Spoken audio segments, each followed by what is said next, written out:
Assalamualaikum warahmatullahi wabarakatuh.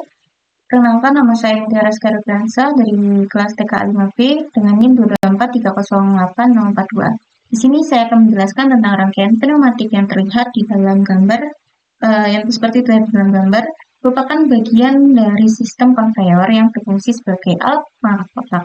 Dan setelah ini saya akan menjelaskan bagaimana tentang cara kerja dan bagian-bagian utama dari beberapa komponen penting dalam sistem konveyor pengangkat kotak ini. Yang pertama ada sumber daya listrik. Di sini tegangannya yaitu 24 volt, yang dimana untuk mengoperasikan komponen elektrik seperti relay dan solenoid dan komponen lainnya. Kemudian ada push button. Di sini terdapat 2 push button. Yang keduanya berfungsi untuk sebagai saklar untuk mengaktifkan dan mematikan sistem atau mengendalikan urutan gerakan pada si konveyornya. Lalu yang ketiga ada komponen lain yang berupa relay. Di sini relaynya adalah R0, R1, R2, R3, dan R4. Dan berfungsi untuk mengendalikan aliran arus listrik ke komponen lain yang terakhir dari push button atau limit switch. Dan setiap relay ini memiliki memiliki normally open dan normally close. Lalu yang keempat ada limit switch.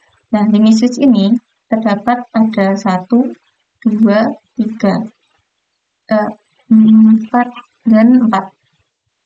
Kemudian si limit switch ini berfungsi untuk mendeteksi posisi benda atau gerakan aktuator pneumatik, dan limit switch ini digunakan untuk menentukan kapan aktuator harus berhenti dan bergerak.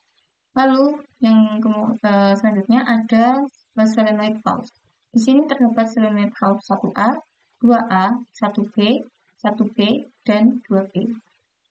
Kemudian si solenoid valve ini berfungsi untuk mengontrol aliran udara aktuator silinder, dan di mana solenoid valve ini yang terdiri dari 1A dan 2A, 1A dan 1B ini sebagai mengontrol satu silinder pneumatik, dan yang SP2A dan SP2B ini berfungsi untuk mengontrol silinder lainnya.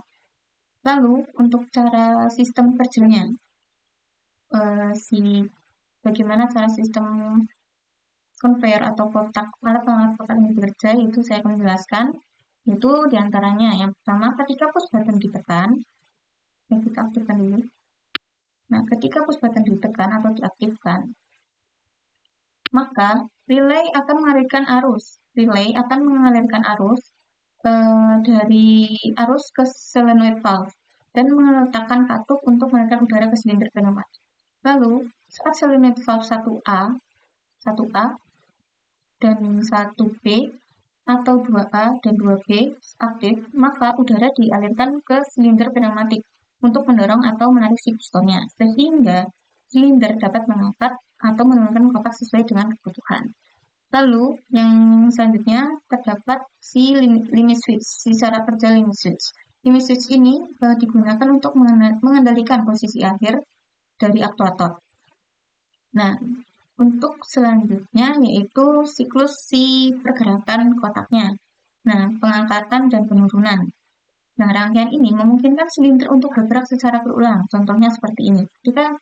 Saya matikan dulu push button-nya. Saya akan menekan SIM aktifkannya. Nah, sistem ini akan bekerja secara berurutan.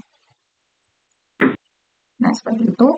Nah, limit switch ini yang mengendalikan kapan silinder harus berhenti, dan relay atau si solenoidnya untuk mengatur aliran udara untuk setiap langkah gerakan konveyornya. Lalu, rangkaian ini dirancang untuk menjalankan siklus secara otomatis, sehingga kotak bisa dipindahkan atau diproses secara teratur di sepanjang konveyornya. Nah, limit switch dan relay ini memainkan peran yang sangat penting pada sistem kerja ini untuk memastikan si kotak ini diangkat dan diturunkan tepat pada posisi yang telah ditentukan. Dan itulah mungkin sekian dari penjelasan dari saya. Mohon maaf apabila ada kesalahan kata. Sekian, terima kasih. Wassalamualaikum warahmatullahi wabarakatuh.